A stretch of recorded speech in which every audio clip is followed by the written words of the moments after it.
cultura y ambiente. Con una larga trayectoria de investigación sobre movimientos ambientales e indígenas, género y feminismos indígenas, feminismos territoriales, de ecología política feminista, territorios de indígenas y extractivismo. Ha publicado libros, capítulos y artículos sobre pueblos y mujeres indígenas, así como sobre temáticas ambientales y extractivismos. Ha sido profesora invitada en conferencias en diversos países. Actualmente es investigadora de la red MESILA y de River Commons. Sus actuales temas de investigación son género y extractivismos, mujeres indígenas, demandas territoriales ambientales y medialidades y feminismos indígenas.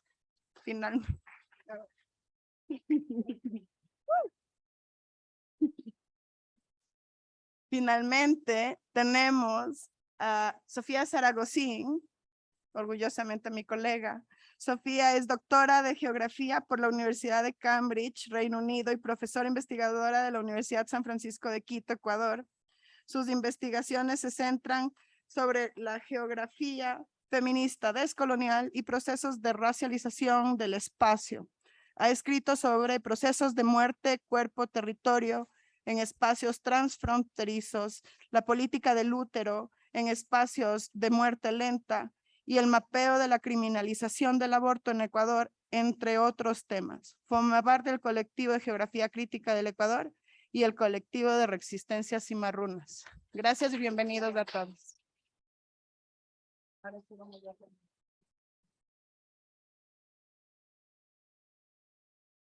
Este evento también inaugura el encuentro de ecología política feminista. Entonces, también por eso hemos planteado algunas preguntas alrededor de este tema. Vamos a empezar con el video de Mara y luego pasamos otra vez para acá.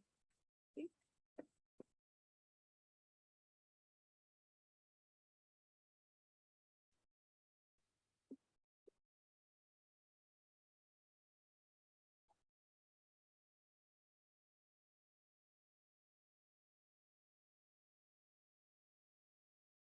A la colectividad negra.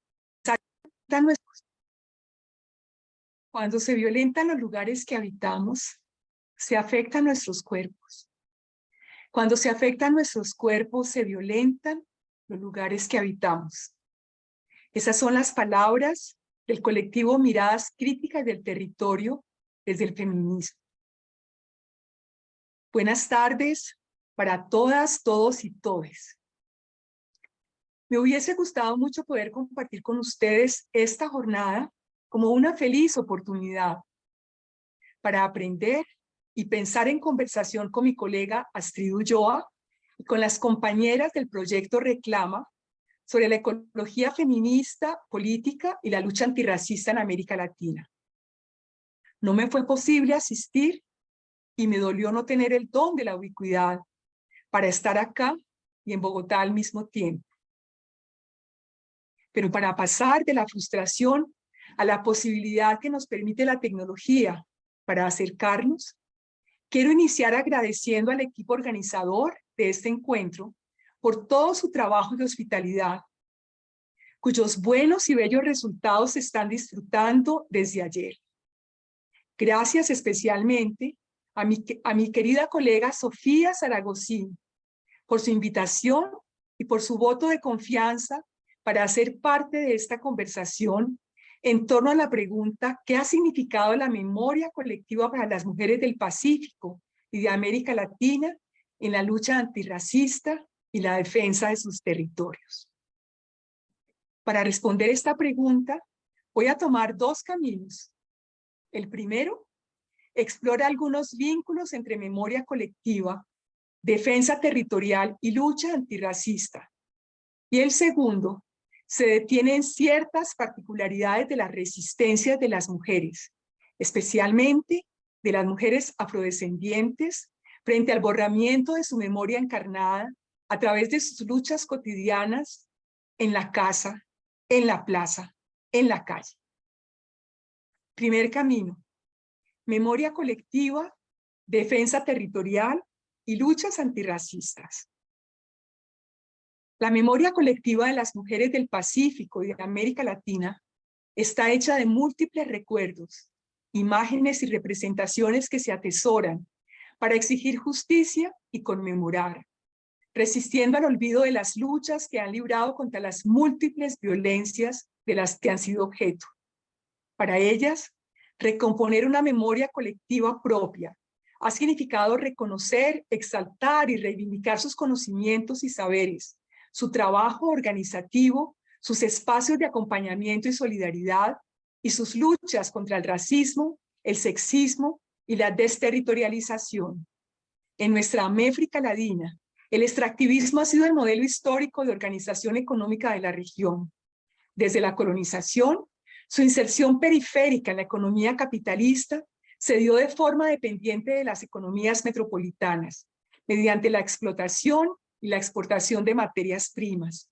Y a pesar de los esfuerzos nacionales de industrialización por sustitución de importaciones, el modelo se mantuvo a lo largo del siglo XX. Desde los inicios del nuevo milenio y con el boom de las materias primas que se comercian, este modelo experimentó un fuerte crecimiento, determinando un desarrollo fundado en la apropiación y en el despojo de territorios provistos de recursos naturales ricos por parte de capitales transnacionales con fines de exportación a gran escala de estos recursos. Estos territorios están generalmente habitados por pueblos originarios y afrodescendientes que han construido, mediante actividades realizadas principalmente por mujeres, lo que Raquel Gutiérrez ha llamado entramados comunitarios.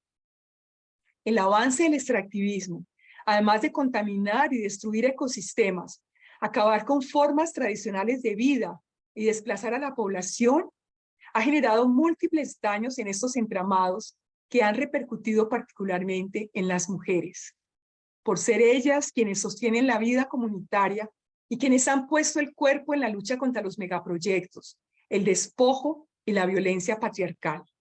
Antecedentes importantes de estas luchas se dieron, por ejemplo, en los levantamientos indígenas en Ecuador en 1992 y en Chiapas, México, en 1994.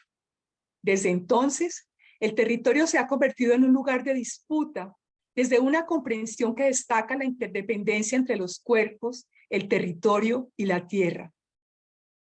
En la visita que hizo Angela Davis a Brasil en 2019, en sus distintas intervenciones no solo criticó el racismo estatal, sino el carácter excluyente del capitalismo y su falta de respeto a la naturaleza, destacando la indiferencia del gobierno federal ante el derrame de petróleo de origen desconocido que estaba afectando directamente las playas del Nordeste, destruyendo las especies marinas, los manglares y los corales, y en consecuencia, haciendo imposible el sustento de las familias que viven del marisqueo y de la pesca en este lugar. Su comprensión relacional del funcionamiento de las múltiples formas de desigualdad que afectan a las mujeres y que enlazan los cuerpos, el territorio y la tierra, ilustra muy bien lo que hoy ponen en movimiento muchas mujeres de esta América Latina. En concordancia, las luchas cotidianas que encarnan y protagonizan buscan socavar simultáneamente los efectos del patriarcado, del racismo y del capitalismo extractivista. El concepto de cuerpo, territorio, tierra, elaborado inicialmente al interior del movimiento comunitario guatemalteco, se convirtió muy pronto en un lema político que permitió a los movimientos de mujeres y al feminismo en su conjunto comprender que los cuerpos son territorios, que los territorios son cuerpos sociales y que ambos tienen un vínculo indisoluble con el planeta al que pertenecen. Los territorios enraizados y encarnados en las corporalidades se han convertido en territorios simbólicos donde se entretejen relaciones no solo entre humanos, sino entre toda la comunidad de seres vivos. Esta comprensión posibilitó articular la defensa del cuerpo territorio y del territorio tierra y luchar al mismo tiempo contra el extractivismo transnacional, el despojo territorial y la crisis ecológica, y contra las violencias sexuales, los feminicidios crecientes y la violencia dirigida hacia las lideresas medioambientales. Por otra parte, las luchas contra el despojo o desposesión de territorios habitados por comunidades indígenas y afrodescendientes son también luchas contra el racismo. No podemos desconocer ni los estrechos nexos entre racismo y acumulación capitalista, ni las raíces coloniales, etnocéntricas y patriarcales de este modelo extractivista. Tampoco podemos ignorar la desigual exposición a sus efectos medioambientales en función de la posición sistémica de países y de las relaciones de poder como las que instaura el racismo ambiental. Por estas razones, en el contexto actual, se requiere nombrar el racismo de manera explícita, señalando la relación que existe entre un racismo institucional que actúa a través de las fuerzas establecidas y respetadas en la sociedad y las injusticias sociales y ambientales que recaen de forma desproporcionada sobre los grupos étnico-raciales vulnerabilizados. El racismo no solo se configura a través de acciones que tienen una intención racista, sino también mediante acciones que tienen un impacto racial, independientemente de la intención que les haya dado origen.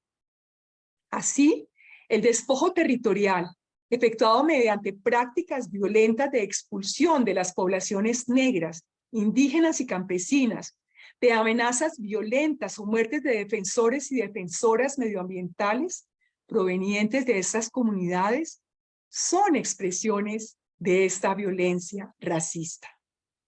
Por su parte, el racismo ambiental se manifiesta en esa muerte lenta inducida mediante acciones e inacciones en relación con la contaminación ambiental y la destrucción de los ecosistemas que comprometen la vida y la salud de estas poblaciones. Aquí estoy citando el trabajo de María Moreno Parra. La impronta racista y patriarcal del extractivismo se ha hecho cada vez más evidente para quienes luchan y resisten contra él en distintos territorios, domésticos, populares, callejeros, indígenas, afrodescendientes, campesinos y comunitarios. Pero incluso ante la represión y criminalización de las luchas, protestas y resistencias por parte de los estados, las luchas antirracistas han atravesado las fronteras y se han articulado con redes de solidaridad internacional y movimientos transnacionales antirracistas y a favor de la justicia ambiental y climática. Tomemos ahora el segundo camino para hablar de la defensa, la resistencia y las luchas contra el borramiento de la memoria encarnada y territorial.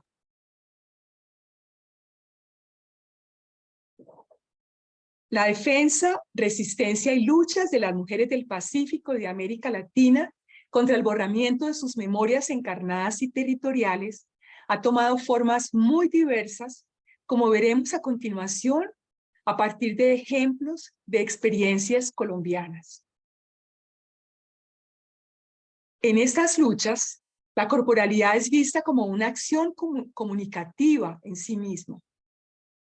Así, los plantones de mujeres de negro que realiza la Ruta Pacífica reconstruyen en la calle la memoria de la violencia racista, sexista y territorial que regularmente es borrada de la memoria histórica oficial, relatada por los vencedores de los conflictos.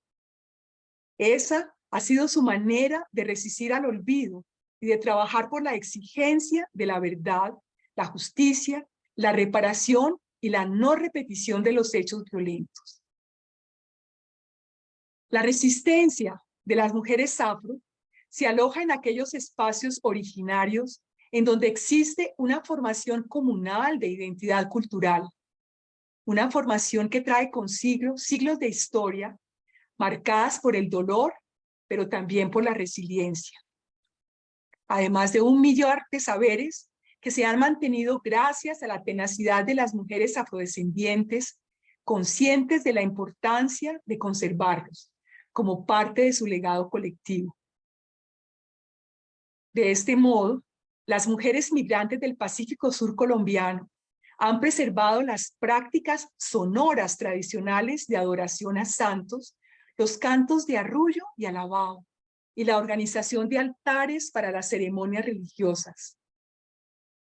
en el Caribe colombiano, en Palenque, la memoria y la ancestralidad están presentes en cada canto, en cada danza, en cada gesto o movimiento para peinar o trenzar.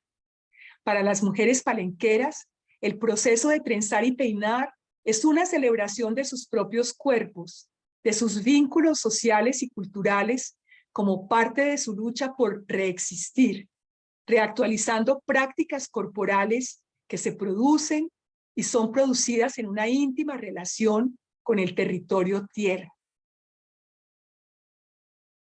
El conflicto armado colombiano atravesó la vida personal, familiar y comunitaria de las mujeres negras.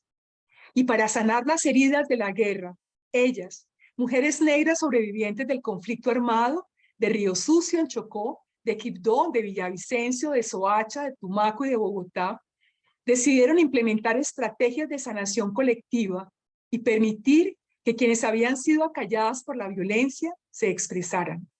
En distintos escenarios, mujeres como ellas, o como las que hacen parte del grupo Las Comadres de Afrodés, han difundido de manera creativa muchas de las creencias y valores tradicionales que cohesionan la vida comunitaria.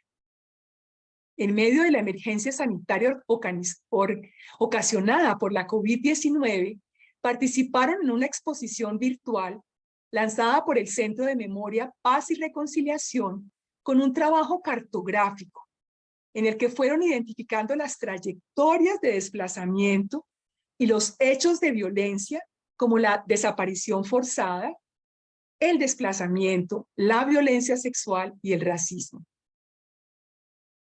Al trazar las rutas, identificaron también senderos y caminos de resistencia y resiliencia, a partir de sus redes de apoyo y de afecto, esas que construyeron en los lugares a los que llegaron a partir de su organización y liderazgo. Ellas han reorientado el relato de sus historias en aras de garantizar la no repetición de estas violencias y de avanzar en la construcción de una memoria colectiva que recupere prácticas ancestrales borradas por el desplazamiento forzado como un recurso para asegurar un futuro más prometedor a las nuevas generaciones. En la región Caribe, donde se han sufrido las consecuencias de las pugnas de mayor o menor intensidad por el control territorial entre actores del conflicto armado, las mujeres han puesto en marcha distintas estrategias de memoria y resistencia con base en saberes que han sido transmitidos por generaciones, como los cantos, el conocimiento de las plantas y las distintas modalidades de defensa del territorio. Ahora hablemos de las mujeres afropacíficas, esas que habitan la frontera entre Ecuador y Colombia. Ellas también han desarrollado formas particulares de resistencia y defensa política de su territorialidad, y lo han hecho a partir de las redes comunitarias que esparcen los nexos de la casa a la colectividad, de la colectividad al municipio, del municipio a la región, y así sucesivamente. Su territorio se propaga a lo largo de las riberas de los ríos que van al mar Pacífico. Por ellas van y vienen en canoas cargadas de conchas, productos agrícolas y artesanales, instrumentos musicales, imágenes de santos para las fiestas patronales y alimentos preparados. Las aguas son el elemento central de sus vidas y de su memoria colectiva. Comunican estados, naciones, pero también diluyen sus fronteras. Trazan caminos de ida y vuelta entre lo urbano y lo rural, lo doméstico y lo público, los encuentros y los desencuentros interpersonales y políticos.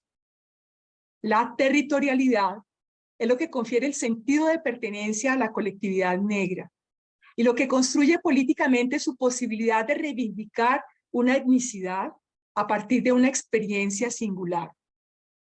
Esta territorialidad ha sido al mismo tiempo el punto neurálgico del conflicto armado en Colombia y el ámbito en el que confluyen en tensión diferentes concepciones, propuestas y experiencias del territorio afropacífico y además distintos actores sociales, económicos, pero también bélicos. Su disputa por los territorios ancestrales negros en esta zona ha producido la violencia de la que también son víctimas las mujeres y a la que responden con sus propios recursos.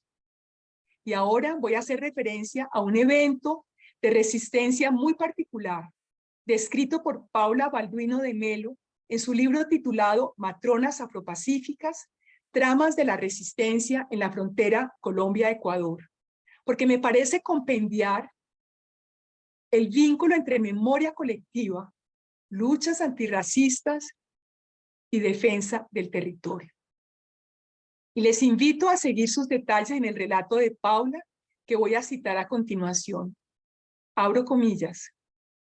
Cuando estábamos en medio del Océano Pacífico, bajo una fuerte presión, en una acción abusiva de la Marina ecuatoriana, las mujeres tumaqueñas que iban conmigo empezaron a cantar.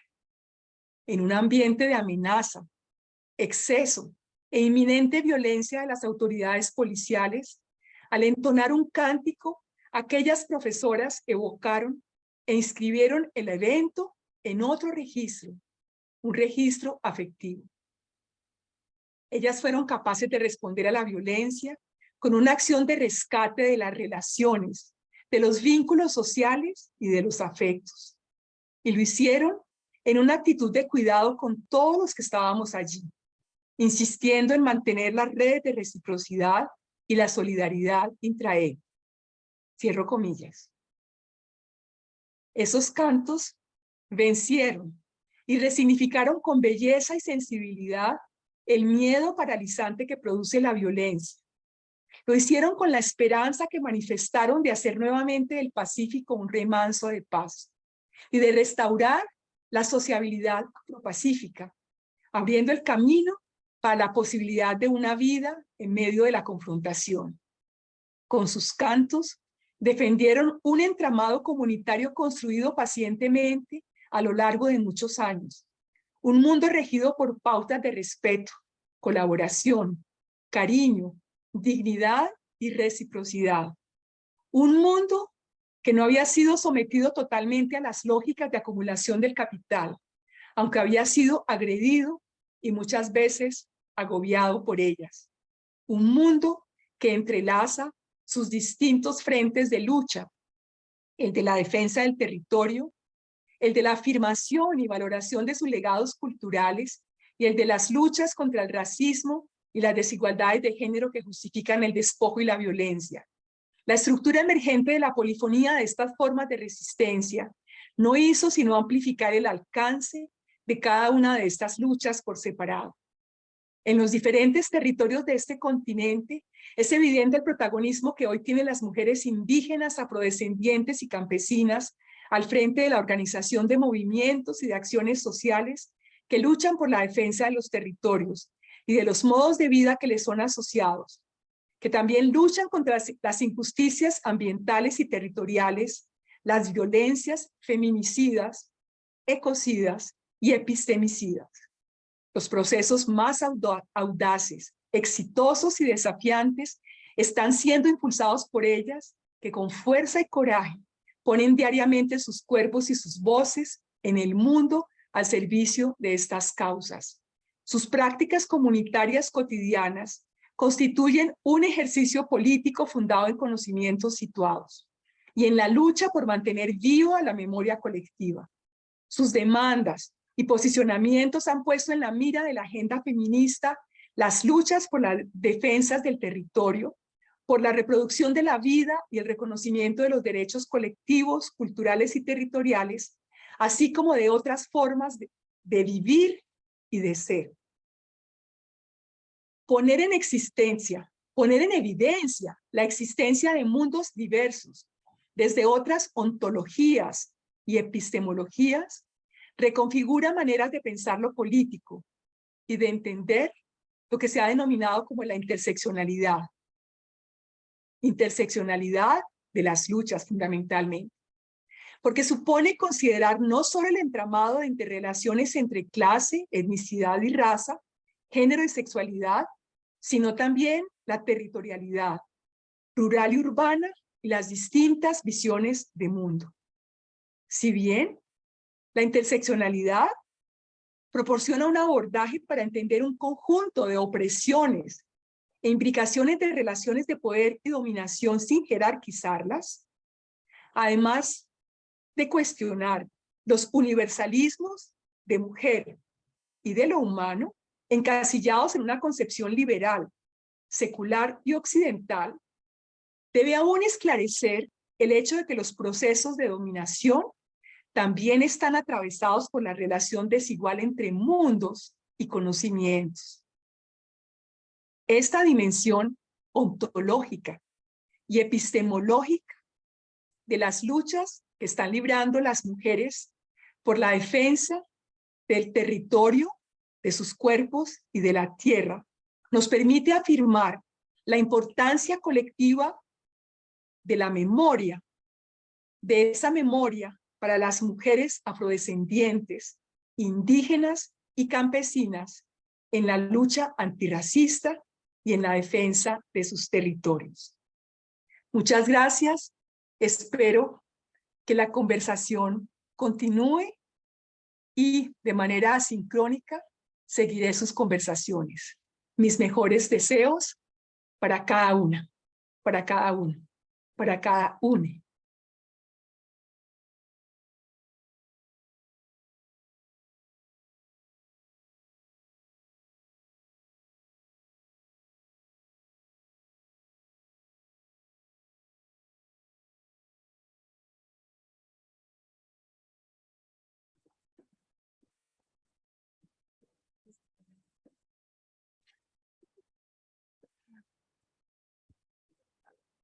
Ahora vamos con nuestra segunda ponente, Juanita. Astrid. No, está Juanita. No lo veo. Hola, hola, hola. Bueno, ¿cómo están? Bien, pero como que están con hambre porque sus voces no dicen que están bien. Primero que no se les escucha, así que es complicado saber si están bien o si están mal. Saben que yo le escuchaba a Mara y era inevitable que se me salga el moco por un lado. Y creo que todavía, ¿no? Yo creo que estoy así como con...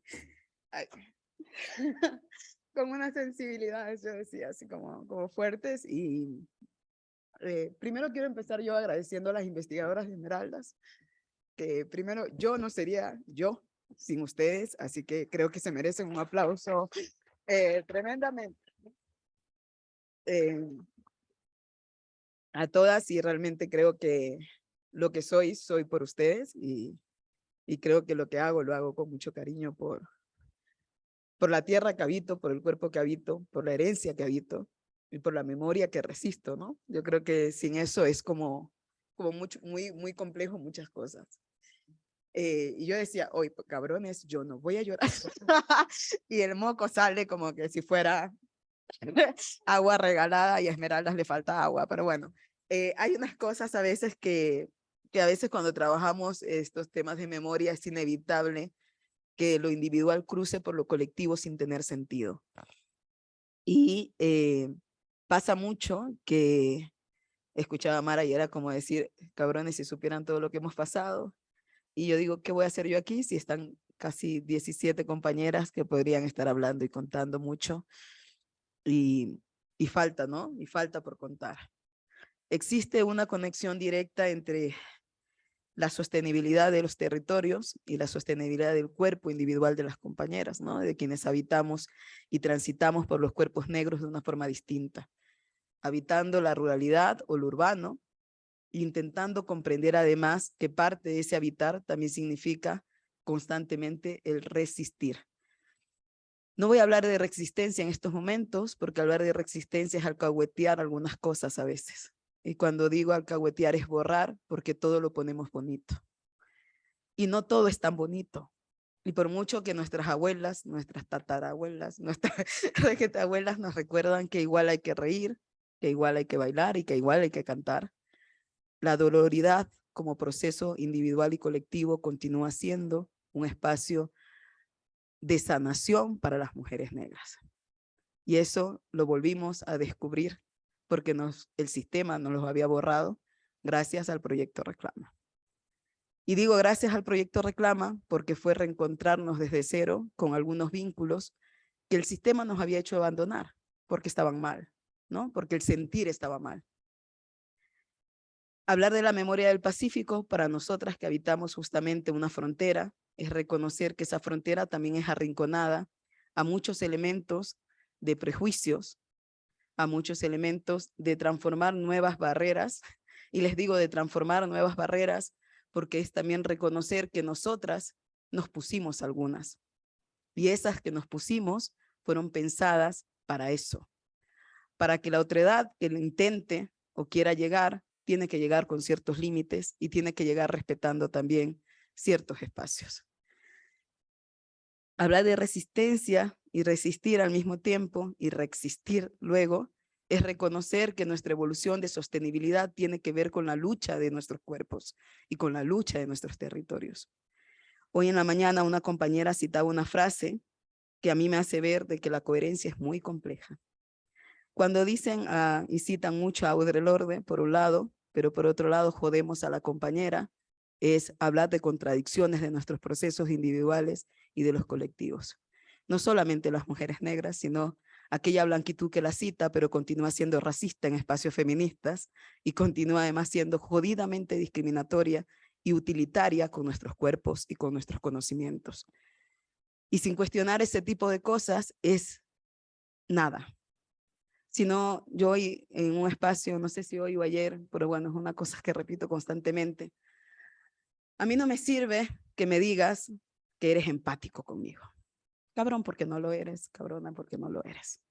La empatía es una vaina que la tienes que tener 5 tallas menos para que te apriete, para que te dé hambre, para que te dé frío, para que te duela.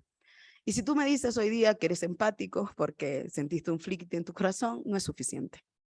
Y perdón, compas, que sea así, pero desgraciadamente escribir la vida de las historias o escribir la vida de las mujeres negras o reescribir tu vida no implica de una simple empatía cuando jodidamente estás pasando hambre y cuando jodidamente tu territorio está siendo explotado, cuando ya no puedes consumir los peces de tu río porque fueron contaminados para alimentar una capital.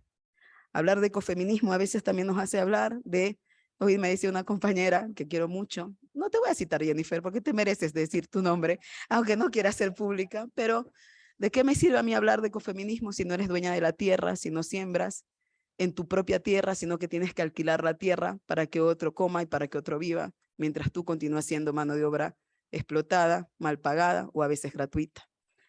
Con un falso dilema del desarrollo que además nos cuentan, ¿no? ¿Qué es desarrollo? Ay, no, qué bonito, todas van a tener computadoras y tecnología y todas van a tener iPhone y van a ser lindas, oh, por Dios. No, eso no es desarrollo. Y si ese es el desarrollo que piensas que es para mi comunidad, desgraciadamente significa extracción, contaminación y racismo ambiental ampliado. Y creo que eso lo podemos contar de Esmeraldas, ¿no? Hay una canción que a mí me gusta mucho que cantan las compañeras en varios espacios y ayer la repitieron como unas 3 veces y hoy día la volvieron a repetir. Y hay una palabra ahí que es vivir sabroso, ¿no? ¿Cómo era esa canción? Ay, no me dejen mal que ustedes sí se la saben, ¿no?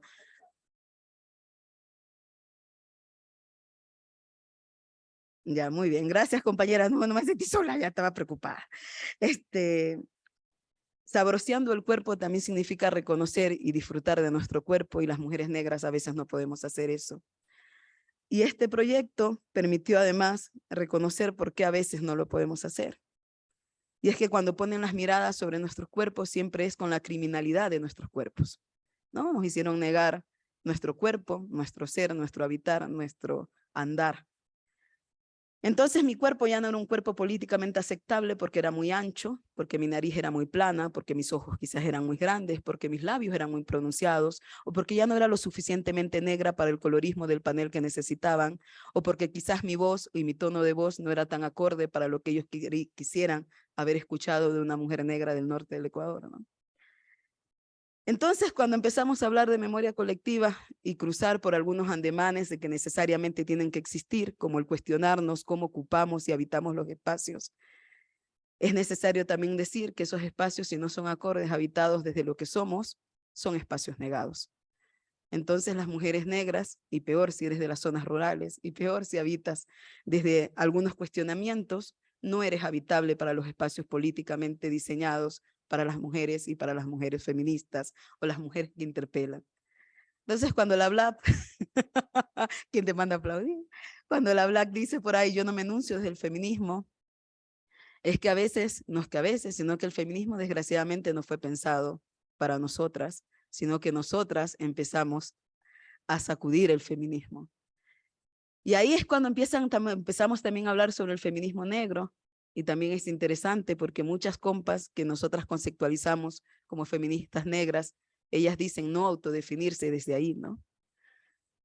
Yo no quiero seguir hablando porque hablo mucho y después me voy a dispersar más, así que yo voy a darle luego el tiempo de que hagan preguntas y quizás ahí sea más fácil responder para mí. Pero hay una cosa que para mí quiero traerlo como una reflexión que cruza de lo personal, y es que a veces transitamos entre las citas, entre el convivir y la experiencia que cruzan nuestros cuerpos. Pero cuando habitamos contextos tan complejos, y no quiero con esto desmerecer otros territorios, hay una frase de una colega que está aquí que es Nietzsche, ¿no? Y Nietzsche dice constantemente, a mí no me digan nada porque a mí no me digan nada porque yo soy esmeraldeña y a veces ya sufrí mucho. Pero yo reconozco algo, y ese algo es, descubrí que en medio de reconocerme como mujer negra, feminista, activista y demás, yo soy hija de Ronald y Rosenda, soy nieta de Agraciada y Alejandro, de Séctoma y Cristina. Y que una escuela tenga su nombre en estos momentos significa que desgraciadamente para la actualidad no es nada. Y no es nada, y lamento compas que las vaya a llorar porque no era la idea, yo dije que no lo iba a hacer, pero sale. Pero no es nada, porque las desigualdades cuando te reemplazan una escuela por un coche bomba, es cruel. Cuando te reemplazan una cancha por un tanque de guerra, sigue siendo cruel. Cuando en Playa de Oro alcanzas a ver maquinaria de minas, pero encuentras una escuela vacía, porque no hay sillas, es cruel. No es tan fácil venir acá y hablar de muchas cosas y contarles cosas muy bonitas cuando nos estamos rompiendo por dentro, porque jodidamente no sabemos por dónde empezar. Y que nuestro conocimiento no sea solo visto como algo exótico, ¿no?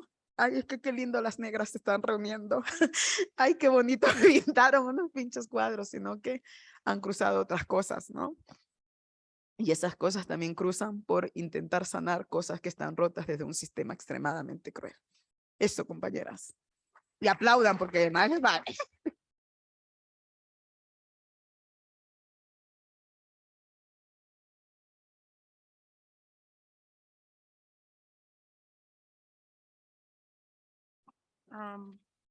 Nuestra siguiente ponente es Astrid. ¿Y tienes aquí para poner el... si quieres, como quieras?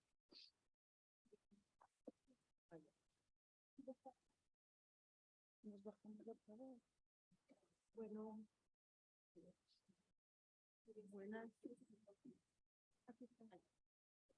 No, esto es bien. Buenas tardes a todas, a todos. ¿No se oye? Ya lo prendí todo. Ahora sí, tampoco.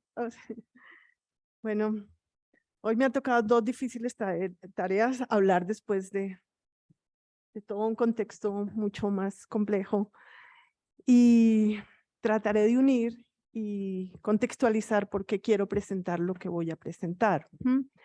Yamara nos planteaba un contexto de que hablar de las defensas territoriales tiene que ser de una manera integral, de las defensas de las mujeres indígenas, afro, campesinas, y cómo emergen unos movimientos que son inéditos en estos momentos en América Latina, pero también está articulado a unos debates que las personas que no estuvieron ayer ni hoy se preguntan desde la ecología política latinoamericana, y tienden a ver cómo la ecología política latinoamericana dialoga o no, o cómo se plantea o no otras maneras de pensar estos contextos y puede descolonizar o no todas las categorías que emergen, y si somos absolutamente rigurosas de dónde emerge la ecología política, implicaría como descolonizar muchas cosas.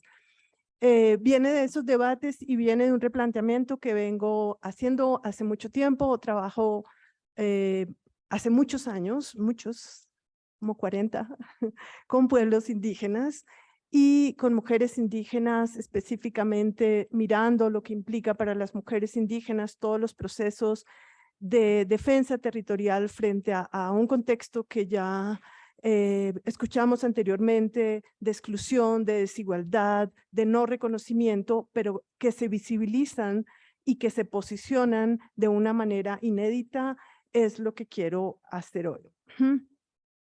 Aquí, ¿cómo poder pensar desde la academia, desde otras categorías, desde descentrar estos pensamientos y desde posicionar otras maneras de pensar en esos territorios y en esas categorías? Y parto de las teóricas indígenas que han generado una producción de conocimiento que está replanteando las ciencias sociales completamente. Y a partir de ahí, lo que retomo son sus planteamientos. Y ahí está Aura Cumes, que es una investigadora maya cachiquel, y que en todo el contexto que ustedes pueden leer ahí, ella plantea cómo esas voces desde las márgenes nos dan contribuciones fundamentales de cómo mejor leer el poder. Cuando yo leí eso es absolutamente conmovedor, que me atraviesa y me replantea muchos de los análisis, posicionamientos que hacemos o que hago yo también desde la academia. A partir de ahí, ¿qué quiero mostrar? Hay dos procesos que he venido trabajando en los últimos años, que es un trabajo con las mujeres wayú, es un trabajo que es sobre el extractivismo minero y el nuevo extractivismo que tiene que ver con la transición energética, pero sobre todo con la fuerza de las mujeres y de una ONG o una organización de mujeres que se llama Fuerza de Mujeres Wayú, y un proceso que hicimos durante la pandemia con una investigadora, geógrafa Kamsha, y con mujeres Kamsha que plantean en ese contexto de una imposición de diferentes actores en sus territorios, cómo defienden y demandan una defensa territorial y una visibilización de sus propuestas a partir de las defensas a través de lo estético.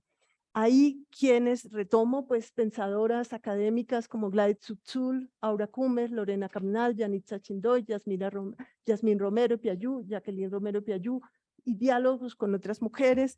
Si queremos ser rigurosas en la academia, son mi bibliografía y mi fuente de trabajo y de inspiración. ¿Qué quiero mostrar aquí? Quiero mostrar tres procesos que son cómo se conciben las defensas cuerpo-territorio, qué son medialidades y resistencias y qué resignificación hacen de la acción política.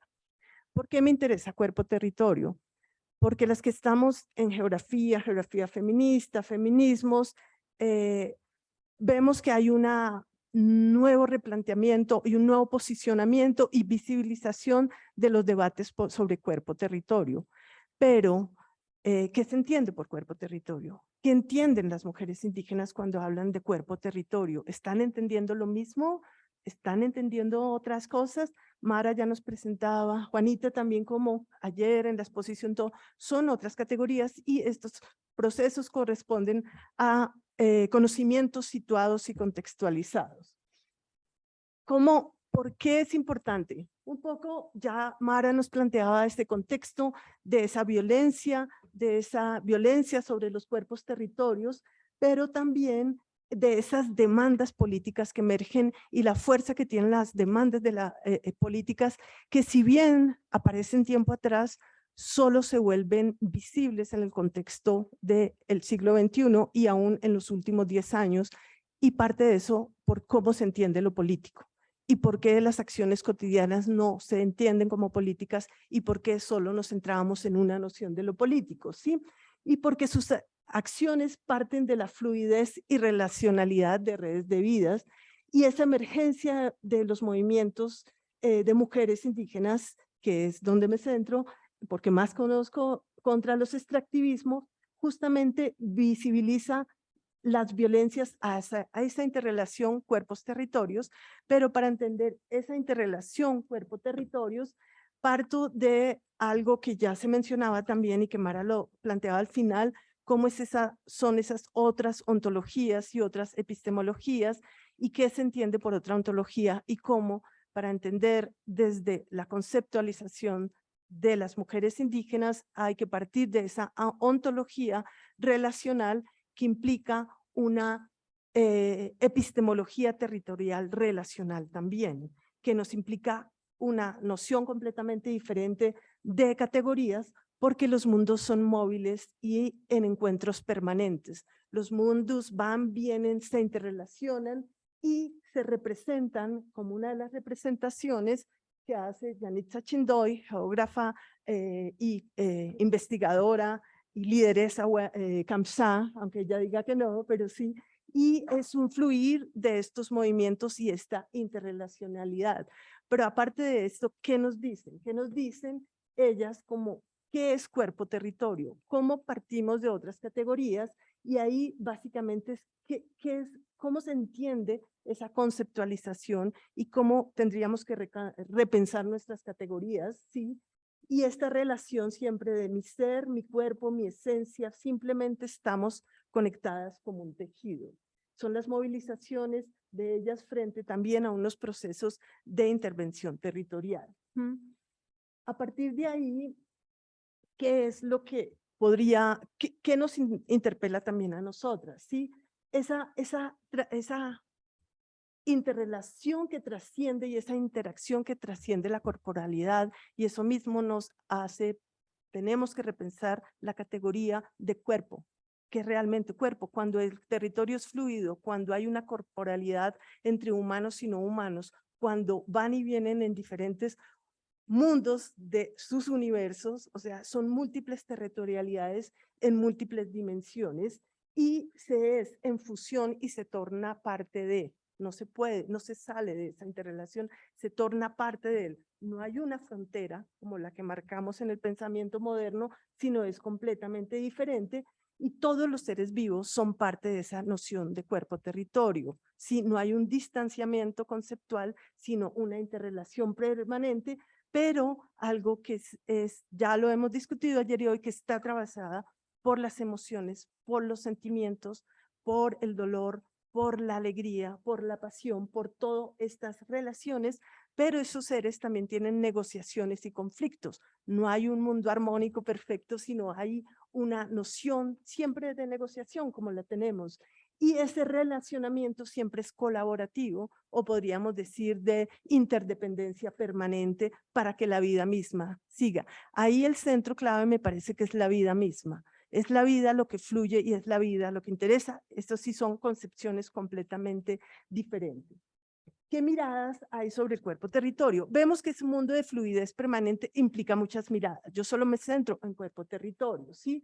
¿Qué circulan ahí? Hoy lo vimos toda la mañana, yo sé que no estuvieran todas las personas, pero hubo un encuentro donde nos reunimos y algo que apareció permanentemente es cómo estos conocimientos se sitúan, se materializan y construyen unas dinámicas de movimiento permanente, y esto lleva a unas territorialidades diversas permanentes, territorialidades que son femeninas, masculinas, bajo otras categorías completamente diferentes, pero que todos los seres tienen esas territorialidades y que generan una fusión temporespacial de territorialidades, unos vínculos diversos en tiempo y espacio y unas acciones políticas de los seres, porque todos los seres tienen una agencia y una capacidad de posicionamiento de lo político. Entonces, esas dinámicas de cuerpo-territorio generan esa fusión de temporalidades donde concepciones tiempo-espacio nos toca repensarlas completamente, donde esa fusión permanente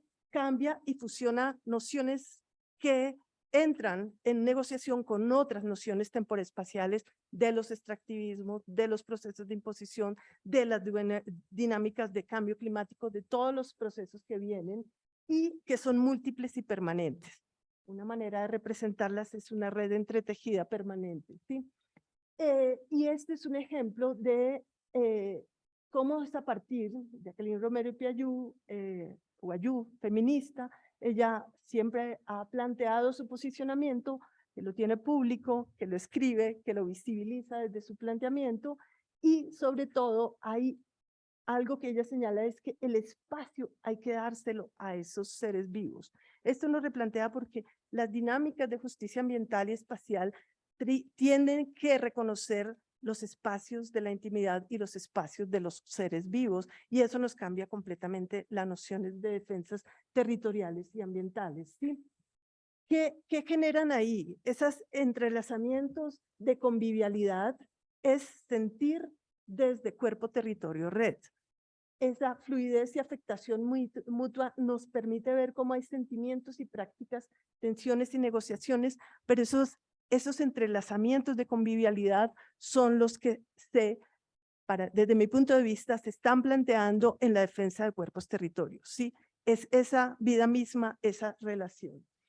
Y a partir de ahí es lo que se plantea, cómo se tejen esas defensas, cómo se tejen, no literal en el tejido, sino se tejen en la acción colectiva y en la memoria que atraviesa, cómo se teje en los lugares específicos de conocimiento, y es la manera de defender la vida de los hijos o hijas en el territorio.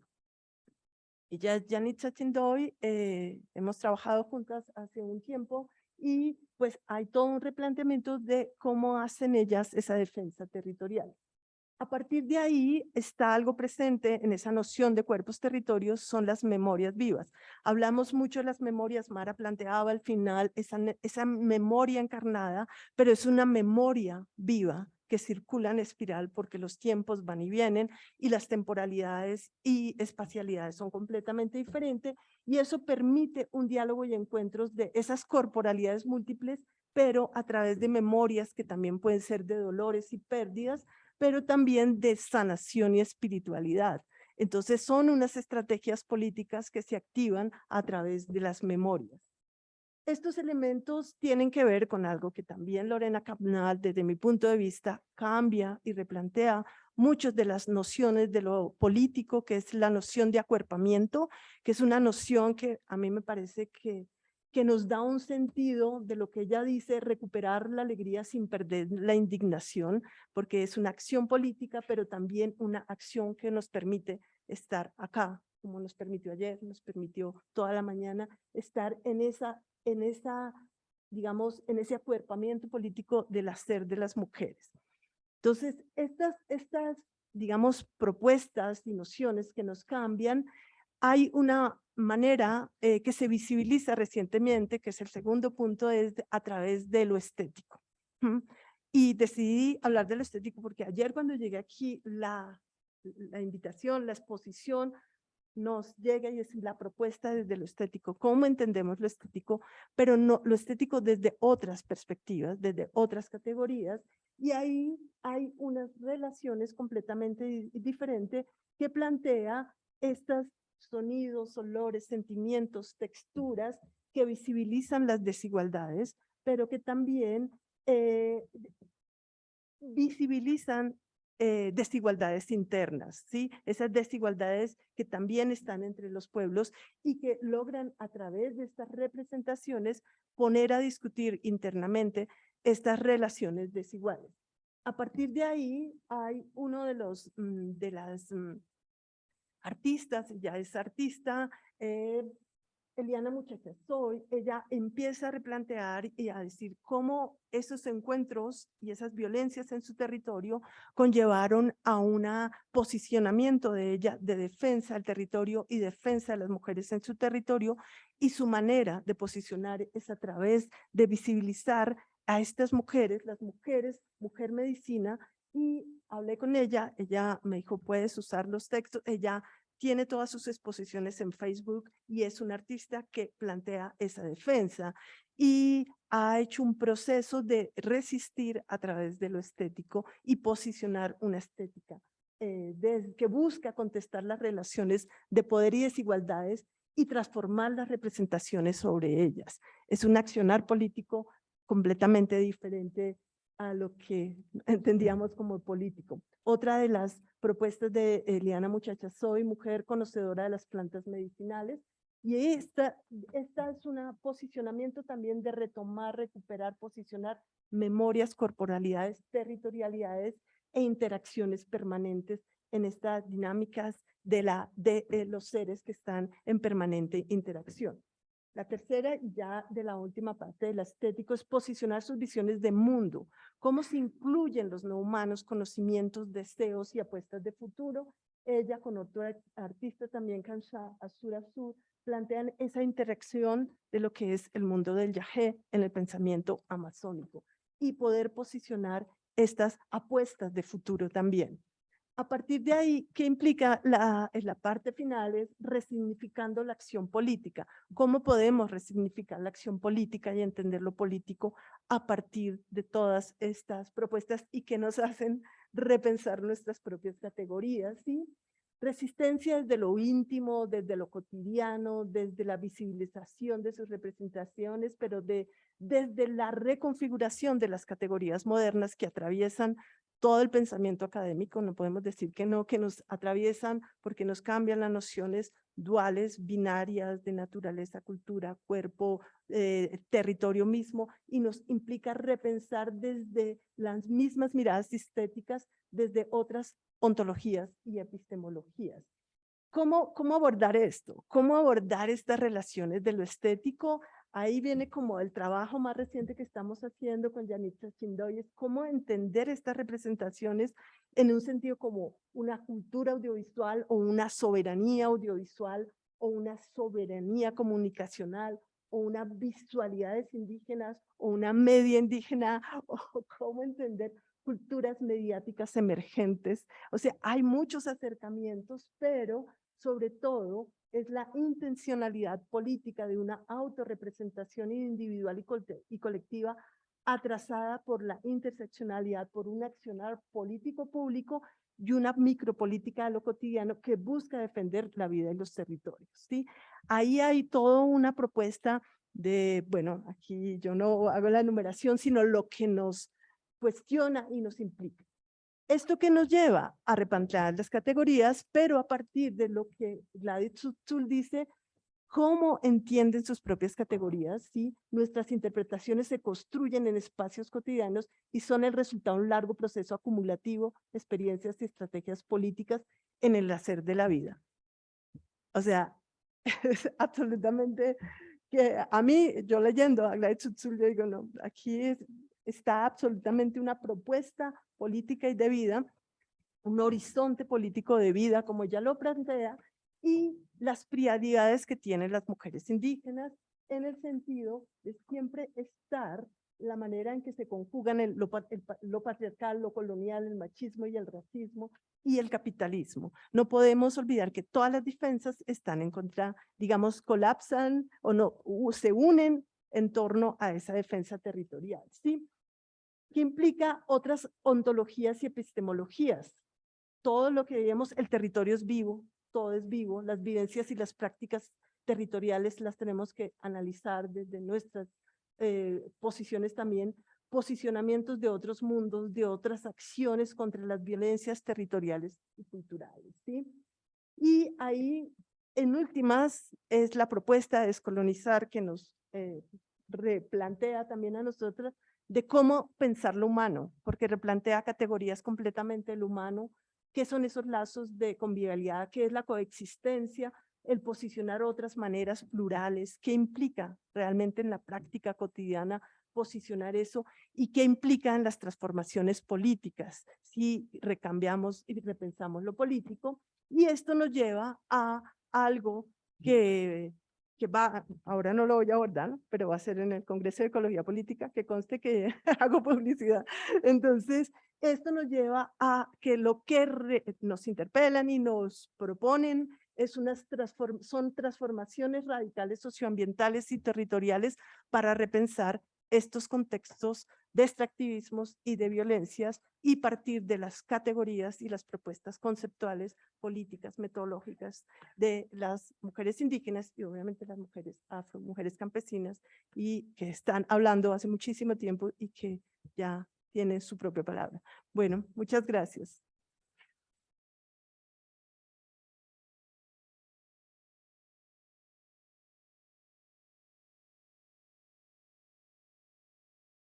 Me quedé pensando especialmente en la Gladys Ubsul, que es una gran pensadora. Les recomiendo a todas que le lean.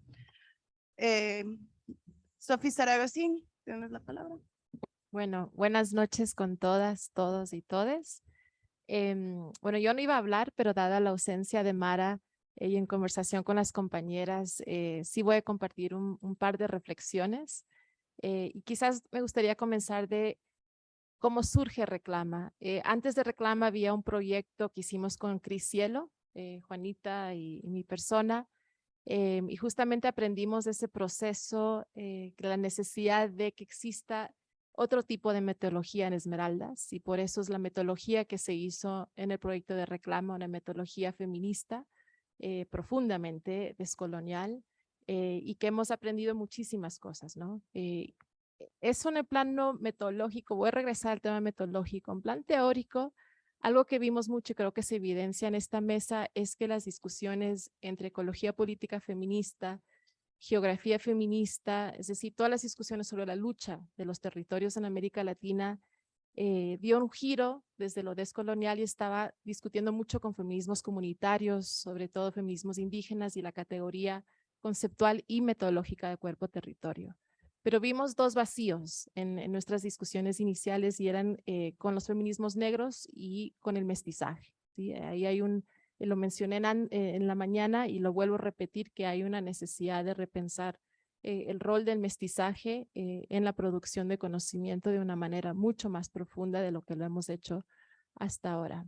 Entonces, en ese cruce, ¿no? Y por eso este conversatorio en sí, y por eso Mara Viveros, ¿no? Y por eso Astrid Ulloa, y por eso Juanita Francis Bon, de la discusión y el cruce entre ecología política feminista y la lucha antirracista. Es decir, necesitamos profundizar esa discusión y por eso este panel de esta noche. Quisiera plantear un par de cosas ya a título personal y cosas que he venido produciendo, pensando y trabajando, y es cómo vamos construyendo territorios antirracistas. La blanquitud y el mestizaje materialmente se representa en el territorio, invisibiliza cualquier otro tipo de formas de hacer territorio, como lo mencionó Astrid, ¿no? Entonces, esta blanquitud, este mestizaje que está impregnado en el territorio, no permite, no dialoga, no existe un territorio relacional, que es hacia dónde vamos, ¿no? Y yo creo que algo que estamos viendo a nivel hemisférico, y propongo la categoría hemisférica como una categoría antirracista, es esta discusión entre, por ejemplo, la isla de Tortuga en América del Norte, que es el equivalente a la Abya Yala en el sur. Esas discusiones relacionales es lo que vamos, digamos, hacia dónde vamos, esa discusión de crear territorios antirracistas, pero solo va a ser posible desde la relacionalidad en la construcción del espacio. Otra de las cosas que hablamos mucho en este proyecto fue de la pluralidad metodológica, y ahí cruzamos la cartografía crítica con la historia oral. Y eso, ¿qué significaba? Significaba que jugamos mucho con nociones del territorio, impregnamos partes de la historia oral en el espacio, y de esa manera también fuimos creando otras formas de concebir el territorio de forma antirracista. Hay colegas, quisiera resaltar algunas que están trabajando en esta línea, Diana Gómez, Charlene Molé, Luisa Perman Arévalo, la propia Astrid Ulloa, que están trabajando en esta pluralidad metodológica para resultar y que resulte en territorios antirracistas, ¿no? Esos hacia dónde queremos ir. Y una de las formas que estamos proponiendo es pluralizar también los conceptos territoriales como cuerpo-territorio, como América Latina, mucho más allá de solo hablar, por ejemplo, de la Abya Yala y del sur, que son las dos categorías que han sido priorizadas por el feminismo descolonial latinoamericano. Es decir, no es suficiente hablar desde la Abya Yala, no es suficiente hablar desde el sur, sino también de América Latina, también de la isla de Tortuga, también de otras espacialidades alternas y que se posicionan desde la lucha antirracista. El otro tema que me gustaría plantear es cuerpo-territorio, ¿no? Que lo hemos hablado muchísimo entre ayer y hoy, que también lo hemos trabajado esta tarde. Y cuerpo-territorio como método, porque cuerpo-territorio lo podemos llevar a muchos espacios, ¿no? Agua, cuerpo-territorio, muerte, cuerpo-territorio, metodológicamente, cuerpo-territorio lo que nos permitió es plantear que existe un método feminista, ¿no? En muchas de nuestras discusiones de metodología feminista y epistemología feminista no existe un método feminista. Es decir, una entrevista, un grupo focal no es innatamente feminista, ¿no? Pero un cuerpo-territorio sí es un método feminista. Y lo hemos planteado porque efectivamente pone el cuerpo en el centro, pone las emociones en el centro, pone la afectividad en el centro, y una forma de crear conocimiento de forma descolonial y una forma feminista descolonial. Eso lo hemos llevado a los ámbitos de geografía humana, donde hemos planteado que el sur también puede hacer, la Vía Yala también puede hacer, América Latina también puede posicionar un método feminista como es cuerpo-territorio. Entonces, solo quería plantear esos 3 puntos, abrir al público para preguntas y muchísimas gracias.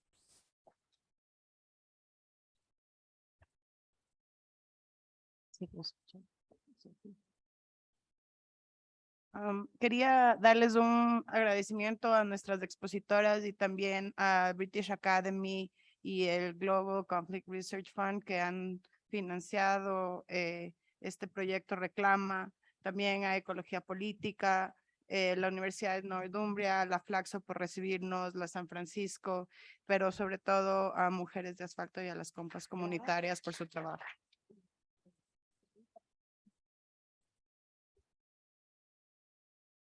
Ahora sí, está abierto a preguntas, comentarios, cuestionamientos, desafíos.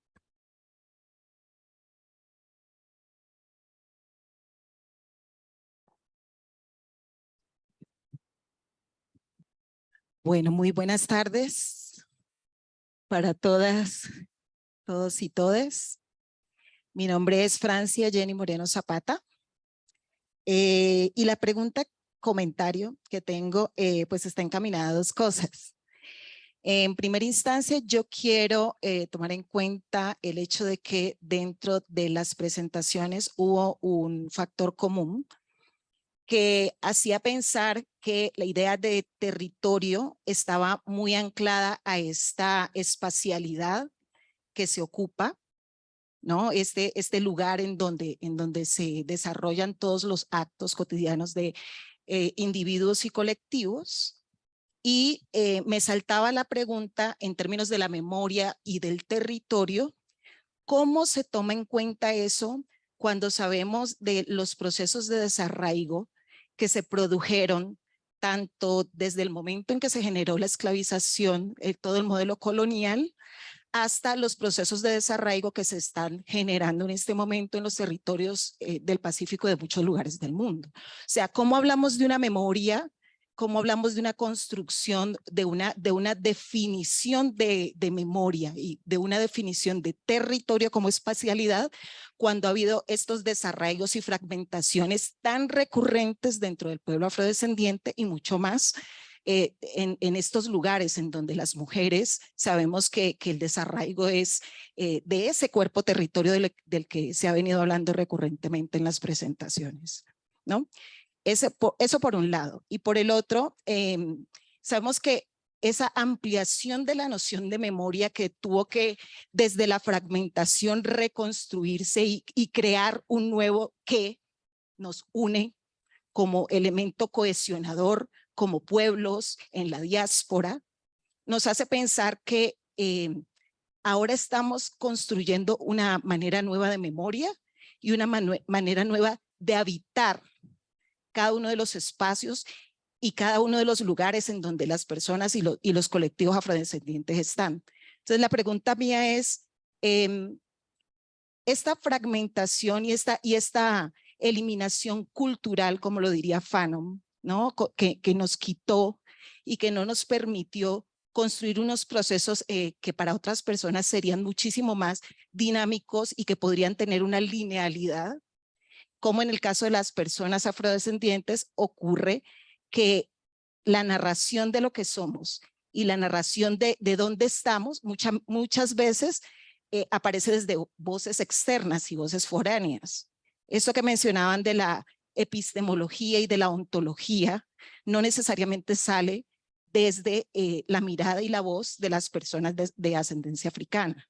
Entonces, ¿cómo nos narran, no?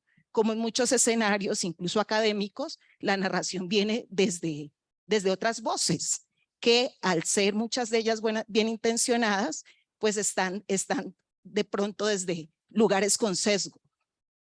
Esa es mi pregunta. Gracias.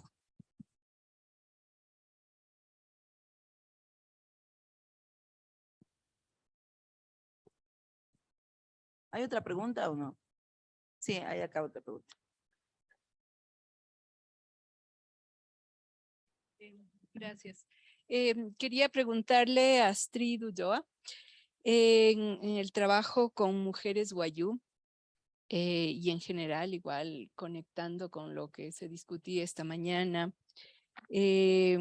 ¿cómo abordar, por ejemplo, también los quiebres ontológicos, ¿no? Las ontologías relacionales, digamos, también hacen frente a ontologías en tensión producto de la misma colonialidad, ¿no? Las formas de definir las existencias también están muchas veces atravesadas, ¿no? Por estas presiones ontológicas, epistemológicas de la modernidad, ¿no? Donde muchas veces se ha estigmatizado estas ontologías otras, ¿no? O se las ha subordinado, desplazado. Y obviamente muchas mujeres indígenas, afrodescendientes, están también en un proceso de recuperar, de actuar, de poner, digamos, en vigor, ¿no? Estas ontologías en que los seres, digamos, no humanos y humanos se coligan, se enlazan, ¿no? En lo que mencionabas de una memoria y espacio, ¿no? Entonces, bueno, quería hablar sobre esto, sobre los quiebres ontológicos y también cómo se enfrentan estas tensiones desde lo interior también de los pueblos. Y lo mismo podríamos abordar, ¿no? En el caso de los pueblos afro del Pacífico, los pueblos afro caribeños, ¿no? De qué manera hay quiebres ontológicos cruzados por la colonialidad, ¿no? Y cómo se enfrenta desde muchas de las mujeres que están en estas disputas, en estas luchas por recuperar y poner, digamos, en valor, en dignidad sus cuerpos y a la vez los territorios habitados.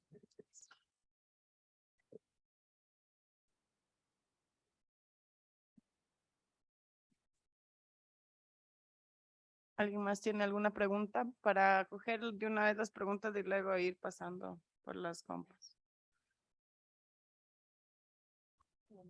¿No? ¿No? ¿Segura? Ok, Juanita.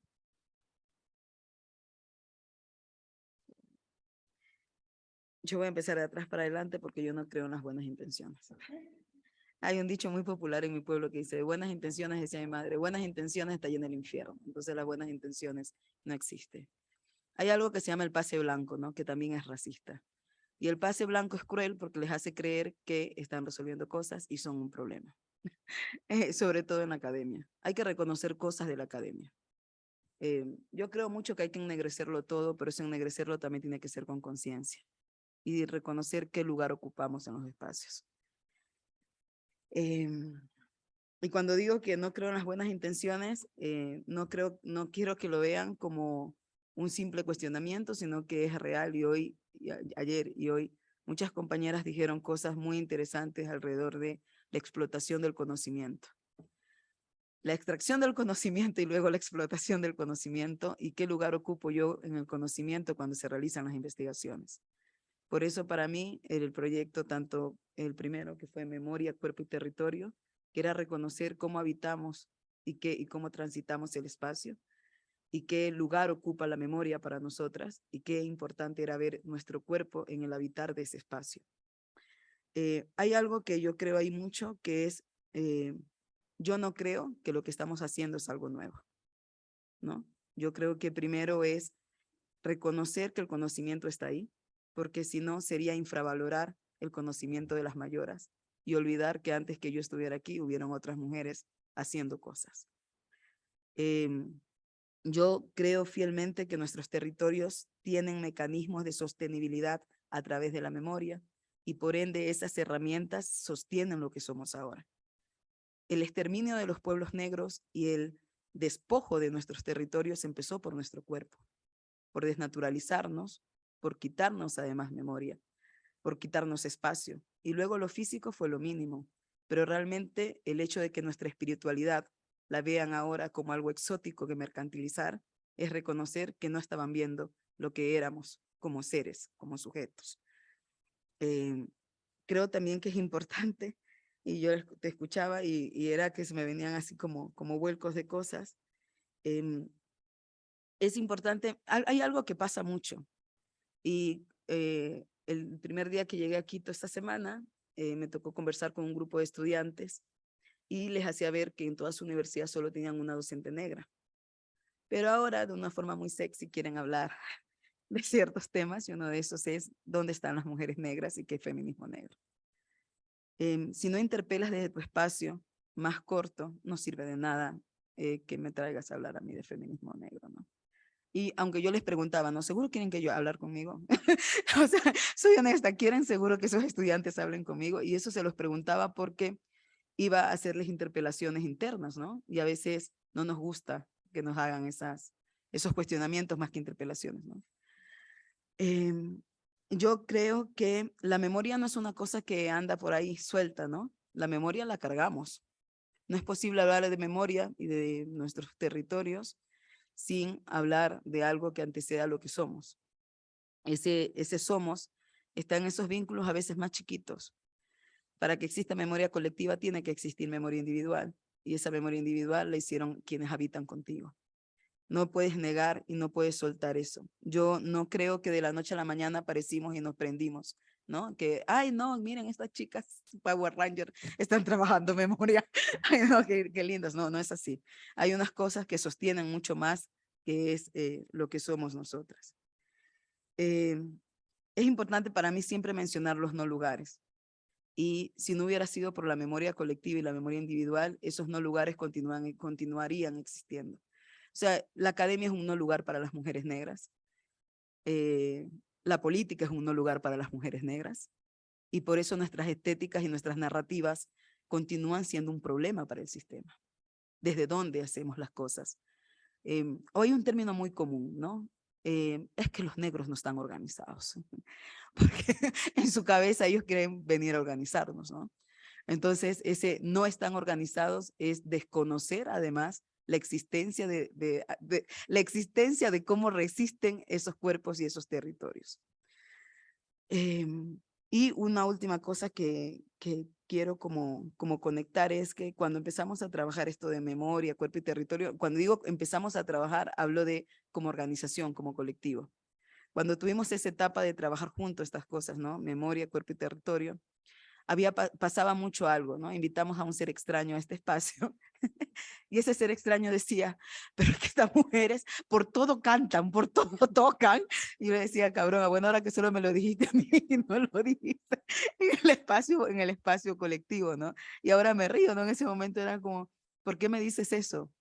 Pero claro, es que nuestros espacios seguros, no tienen que ser espacios a medias, ¿no?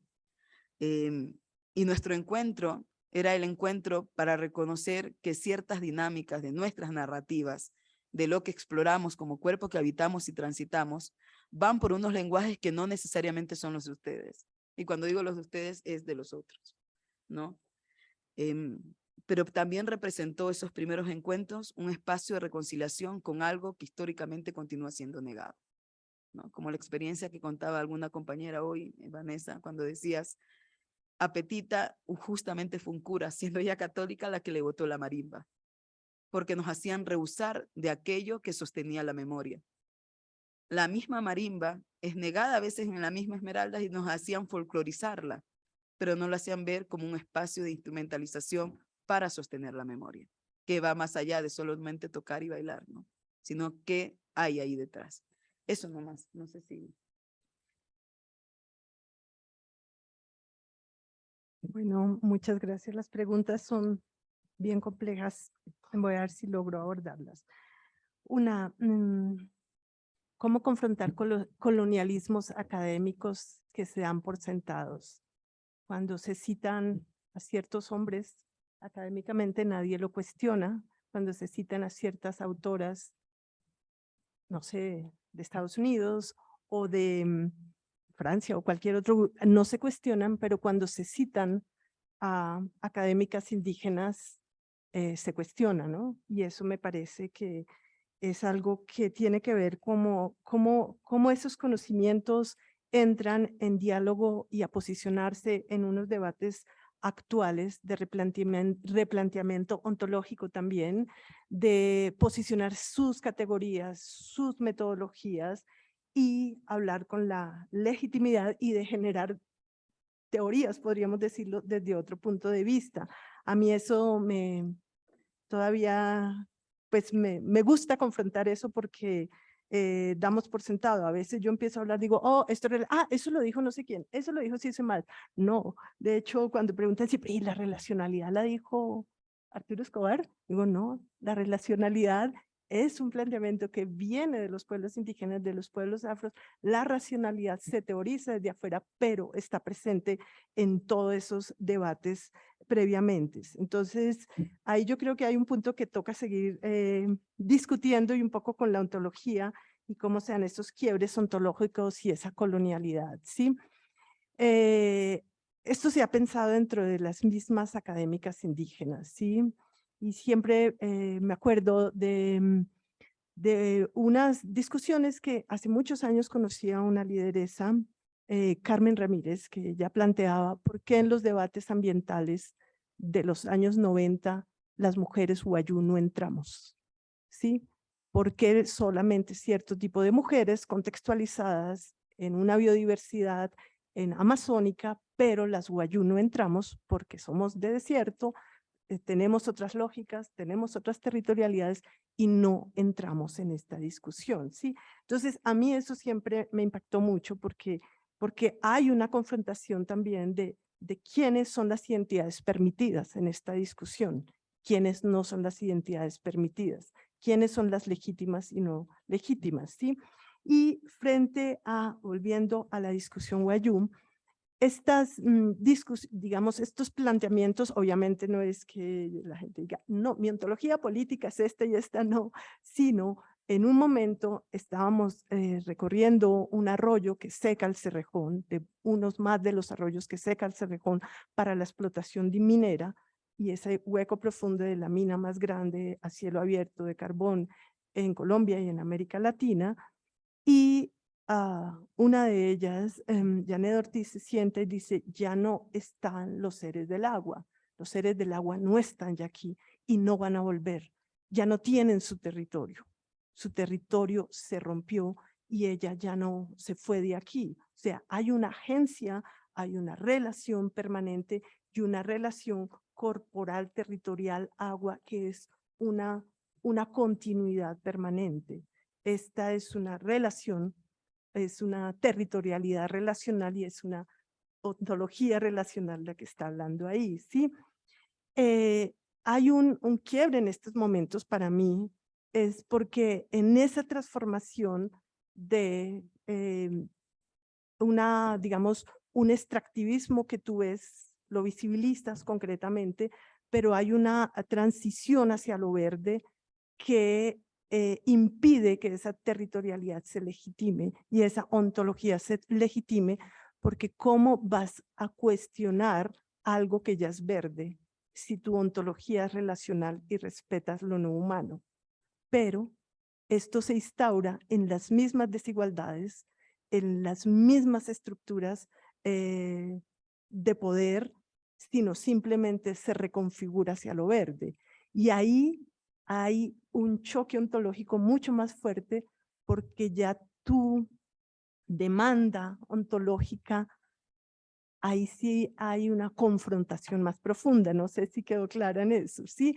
Y eso implica un movimiento que se está dando en este momento en La Guajira, donde las autoridades locales y propias se empiezan a posicionar políticamente en unos ejercicios de autonomía y autodeterminación, que es clavísimo, y a posicionar esa relacionalidad de una manera más contundente, porque pareciera que se diluye.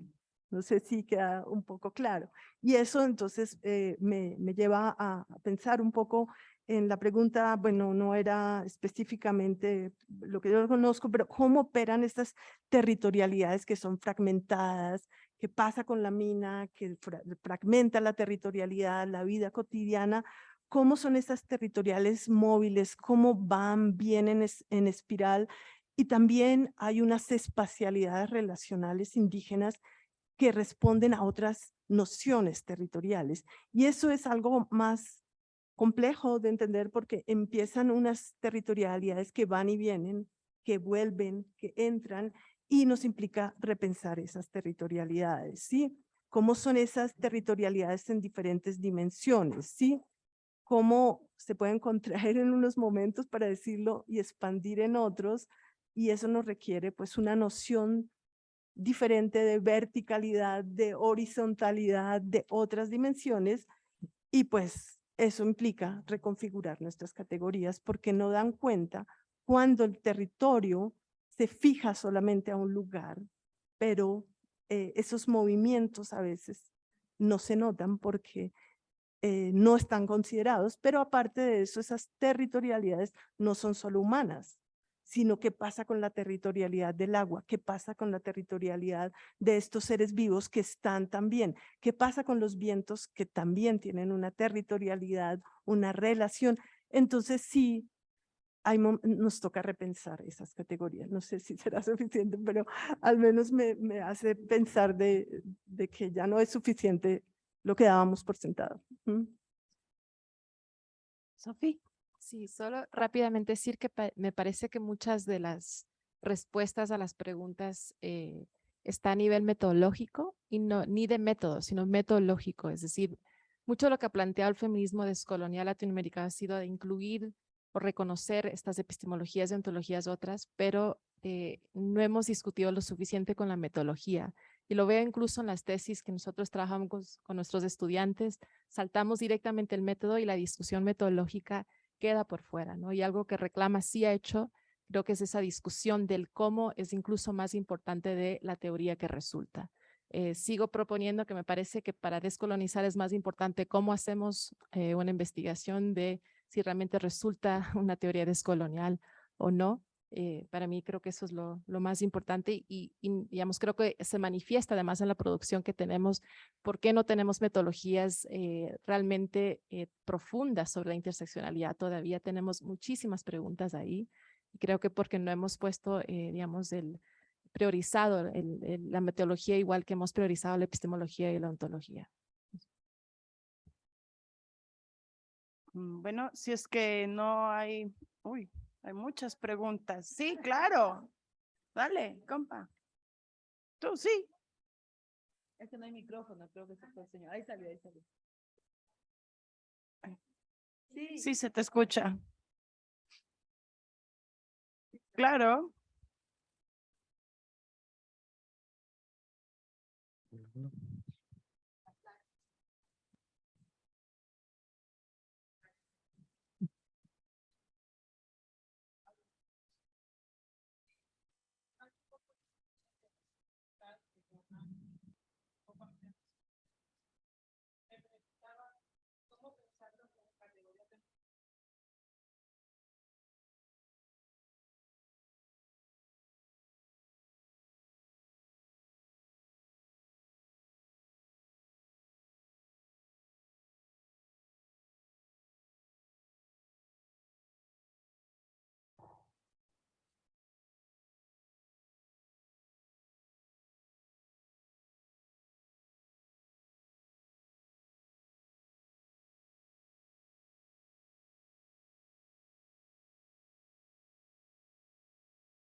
Ujú. Sí, teníamos 2 preguntas más. Había 3 manos. Hoy ya no, entonces.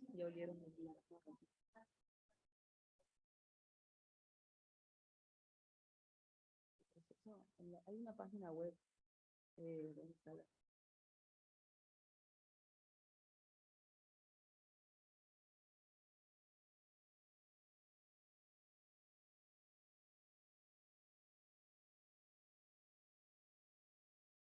No me caes bien, Melissa. Hay redes sociales del Proyecto Reclama y ahí te manda el link y ahí vas a encontrar todo un repositorio de información y cosas que se van colgando. Y solo para responderte algo que creo que es importante que sepas, y es que hemos hecho grandes esfuerzos, y digo grandes esfuerzos, por tener conversaciones que hasta para las mujeres negras son complicadas cuando se trata de hablar de disidencias. Y ha sido un proceso, por eso yo digo que Reclama ha sido un proceso bastante bueno para reaprender cosas desde nosotras también.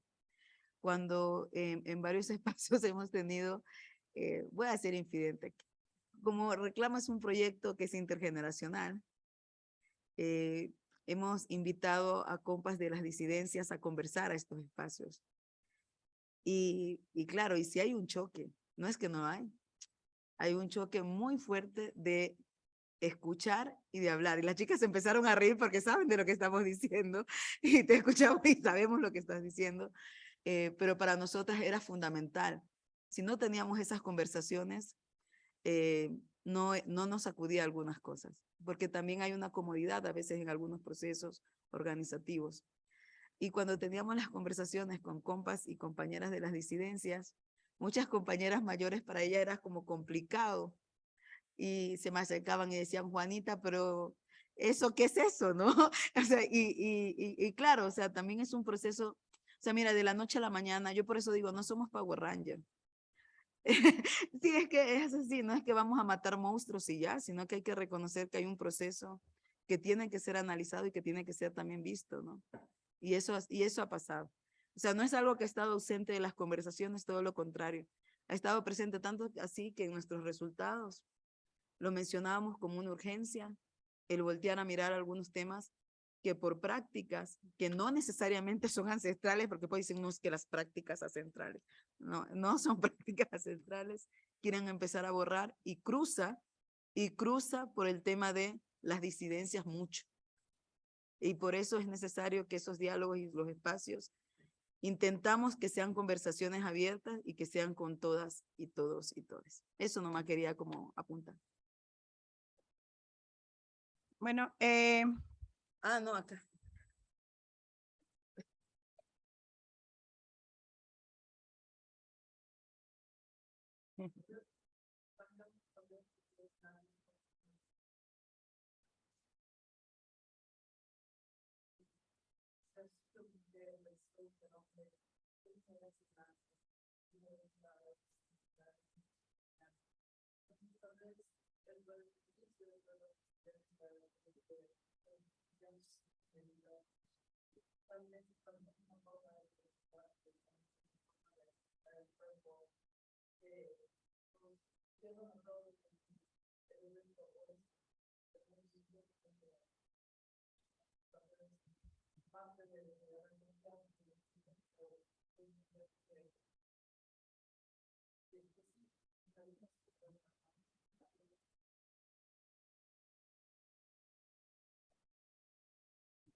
Juliana, Vanessa. acá, Ay, adelante. fuera. ¿No quieren conversar conmigo? No, pero deja que espérense un segundo, no escuchémonos y luego sí, dale. Ven acá. Ven acá.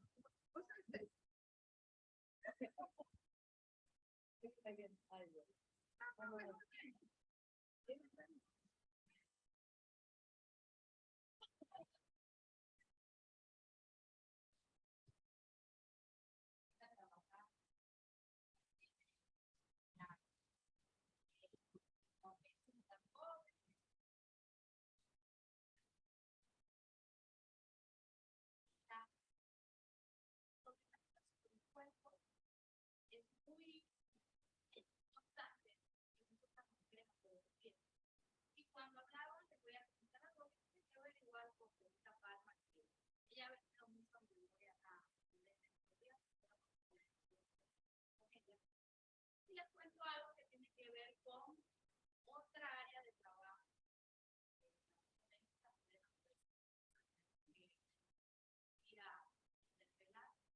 Y es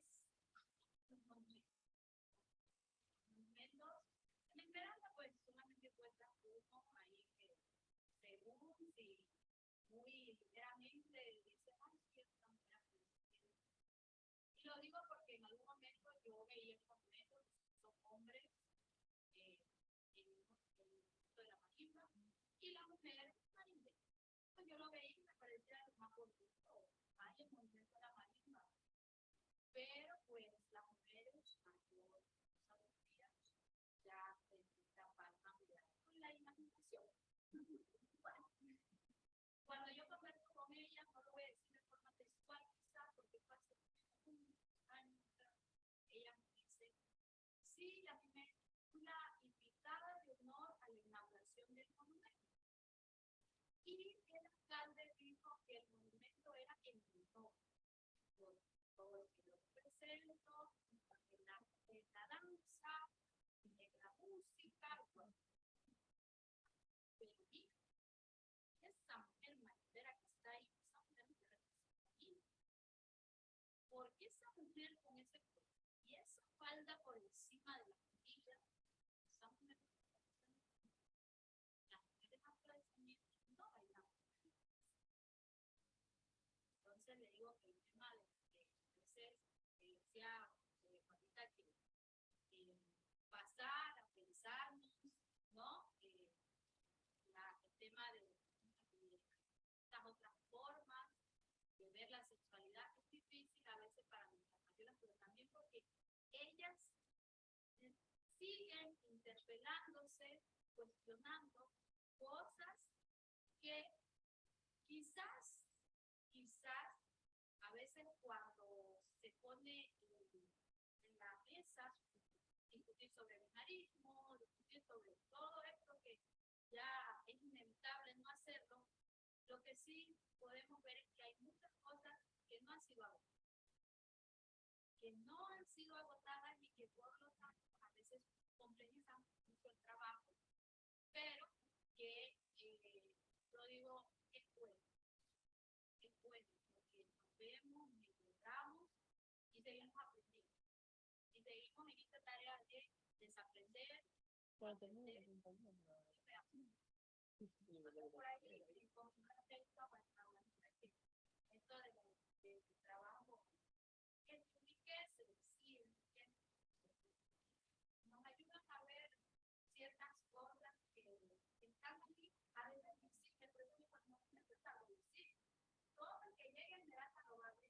Estoy segura que fortalece ese imaginario de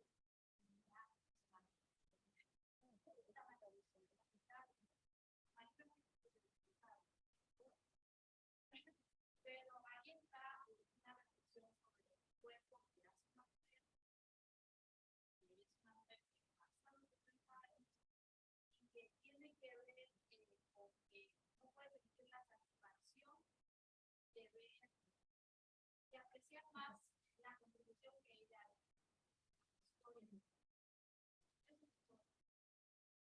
Hola, yo quería... Ahí vamos a aplaudir.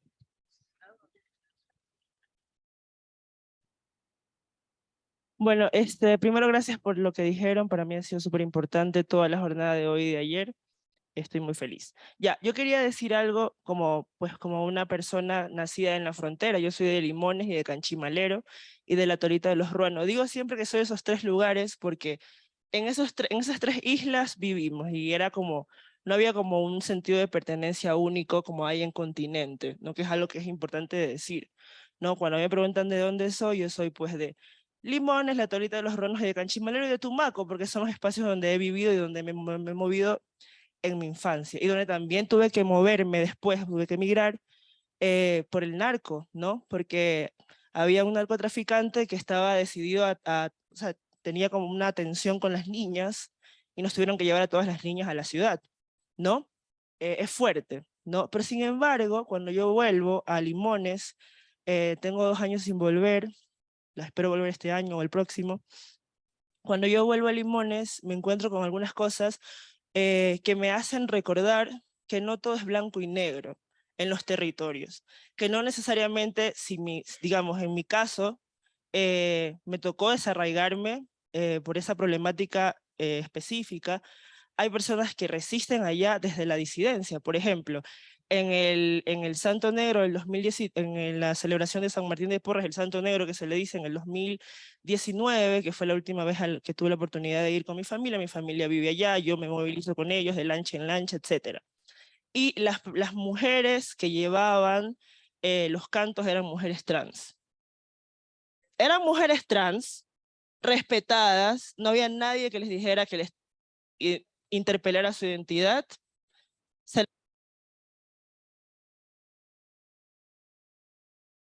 Ya ves, estás destinada a pararte. Bueno, entonces decía que, que pues yo me encuentro con, primero digamos con mi desarraigo de mi infancia, pero también me encuentro con estas mujeres trans, desde su religiosidad, que a mí se me hace difícil entender, obviamente porque yo me desarraigué también del catolicismo como mi propia práctica de salirme de eso que me habían enseñado, ¿no? Y que no me servía a mí en ese momento, pero puede ser que a otras compañeras les sirva. A las compañeras trans, por ejemplo, de esa comunidad específica que llevaban los cantos, eran ellas, no era yo, no eran mis tías, eran ellas eran las que llevaban los cantos, las que organizaban las balsas, se las respeta. Obviamente no estoy diciendo que Limones no sea un territorio, un paraíso, como dice la revista Vistazo, un paraíso escondido. No, no es eso, es un lugar bastante complejo de vivir, lleno de muchísimas problemáticas que yo misma he atravesado en mi cuerpo infante, no en mi cuerpo adulto, sino en mi cuerpo infante.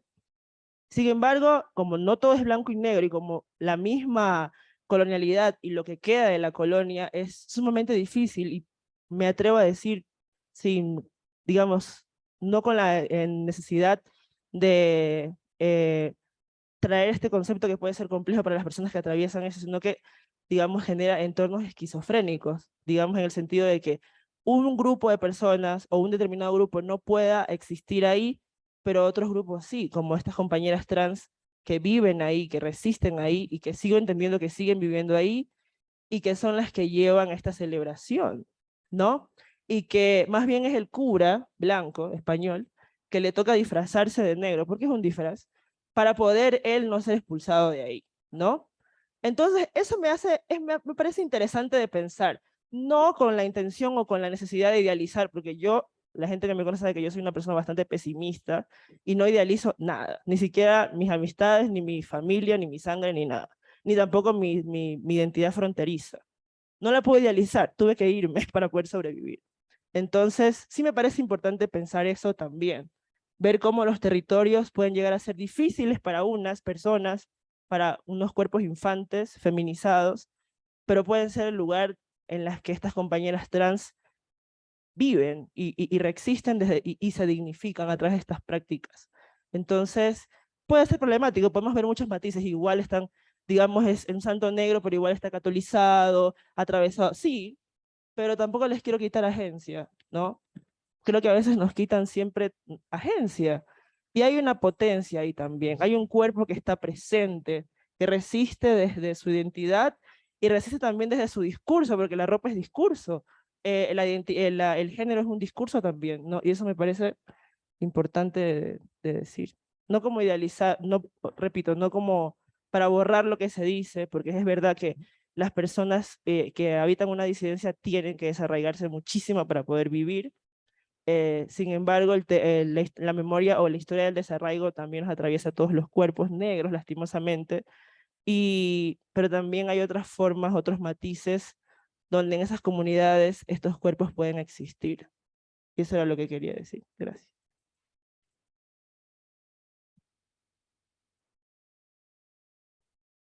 Bueno, con eso vamos a terminar nuestra conversación. Yo solo quería decir un par de cositas metodológicas, especialmente por las compas que pueden estar cuestionando nuestra presencia en esta mesa. El taller, los varios talleres de Reclama han sido Da igual, no, pero es que es verdad, o sea, tienen cuestionamientos sobre la metodología y sobre cómo es el proceso.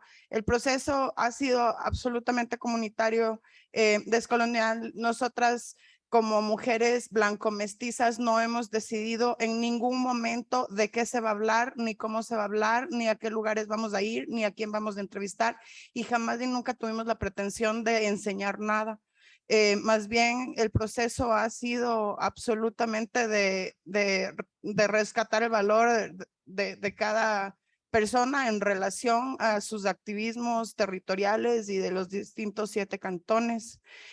La oralidad ha servido, sí, pero es que es verdad. No es necesaria la explicación. No, pero sí es necesaria. Sí. Exacto, el proceso que, sí, exacto. Es que no lo hubiéramos hecho, como colectivo no lo hubiéramos hecho. Es así de simple. Sí, pero ¿quieres saber cuál es el proceso? Le cuento.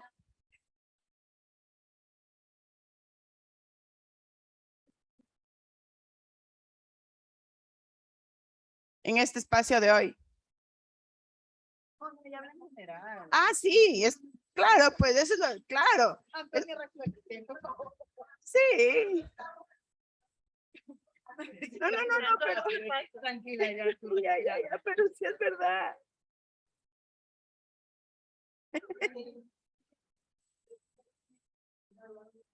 Gracias.